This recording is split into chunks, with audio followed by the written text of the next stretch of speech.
మన దేవుడు మహత్య మహిమలు కలిగిన దేవుడు.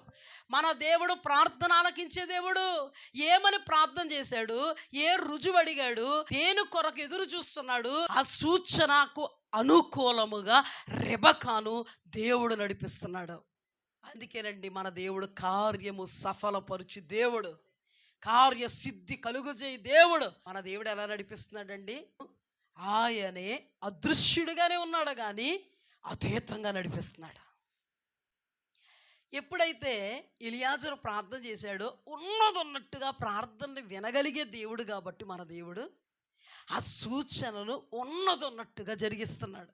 ఆయన అన్నాడు, ఎవరైతే నీళ్లు ఇమ్మన్నప్పుడు ఇచ్చి ఒంటిలో కూడా వేస్తానంటారో ఆమె నా యజమానుడికి కోడలు అని ప్రార్థన చేస్తే, ఒంటిలో కూడా మోకరించి ప్రార్థన చేస్తే దేవుడు క్రియ చేయడం ప్రారంభిస్తే, కడవ చేతబట్టుకుని చాలామంది వచ్చారు. కానీ ఎగ్జాక్ట్గా ఎవరిని అడగాలో వారిని అడిగాడు. ఆమె ఏం చేస్తుందంటే, నీకే కాదయ్యా నీ ఒంటిలో కూడా నీళ్లు చేది పోస్తాను.